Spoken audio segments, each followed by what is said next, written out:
আজকের কম্পেয়ার করব মোটোরোলার দুটো জি সিরিজের ফোনকে নিয়ে, মোটো G57 পাওয়ার ভার্সেস মোটো G67 পাওয়ার। তাহলে শুরু করা যাক।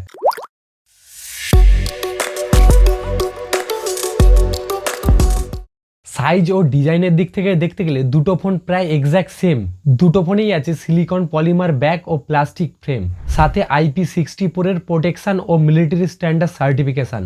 আর যদি ডিসপ্লের কথা বলি তাহলে মোটো G57 এ আছে 6.72 ইঞ্চ ডিসপ্লে, যেখানে মোটো G67 এ আছে 6.7 ইঞ্চ ডিসপ্লে। মানে G57 এ তুলনামূলক পাতলা বেজেল দেখতে পাওয়া যাবে। এছাড়া দুটো ফোনেই আছে ফুল HD plus IPS LCD panel, সাথে 120 হার্জের রিফ্রেশ রেট ও 1050 এর পিক ব্রাইটনেস। আর মাল্টিমিডিয়া এক্সপিরিয়েন্সের জন্য দুটো ফোনেই থাকছে স্টেরিও স্পিকারের সাথে ডলবি অ্যাটমসফিয়ারের সাপোর্ট। তবে IPS LCD ডিসপ্লে হওয়ার কারণে কোনো প্রকার HDR এর সাপোর্ট পাওয়া যাবে না। আর ক্যামেরার দিক থেকে দেখলে দুটো ফোনেই আছে 50 মেগাপিক্সেলের মেন সেন্সার, সাথে 8 মেগাপিক্সেলের আলট্রা ওয়াইড। তবে ফ্রন্টে G57 এ আছে 8 মেগাপিক্সেলের সেলফি, যেখানে G67 এ আছে 32 মেগাপিক্সেলের সেলফি। এছাড়া ভিডিও রেকর্ডিং এর ক্ষেত্রে উভয় ক্যামেরা দিয়ে G57 এ সর্বোচ্চ 2K 30 FPS এ রেকর্ডিং করা যাবে, যেখানে G67 এ সর্বোচ্চ 4K 30 FPS এ রেকর্ডিং করা যাবে। পারফরমেন্স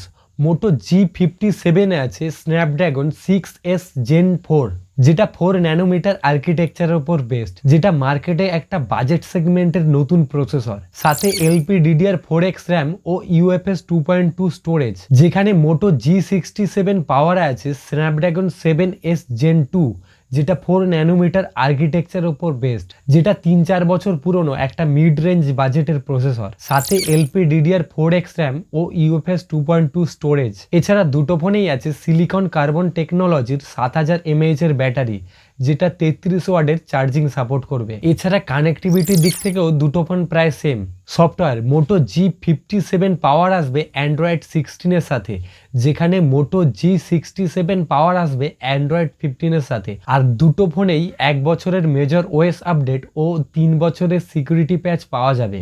সফটওয়্যারের স্টক অ্যান্ড্রয়েডের এক্সপিরিয়েন্স পাওয়া গেলেও থাকবে কিছু মোটোরোলা স্পেশাল ফিচার্স। তবে বাজেট সেগমেন্টের ফোন হওয়ার কারণে দুটো ফোনেই দেখা যাবে ব্লোটওয়্যার ও অ্যাপডওয়্যারে অ্যাপ রেকমেন্ডেশন। এবার যদি প্রাইসের দিক থেকে দেখি তাহলে কোনো প্রকার ব্যাংক অফার ছাড়া মোটো G57 পাওয়ার পাওয়া যাবে 13,999 এ, আর মোটো G67 পাওয়া যাবে 16,999 এ। এবার তাহলে যে প্রশ্নটা আসে, কোন ক্ষেত্রে কোনটা বেটার হবে?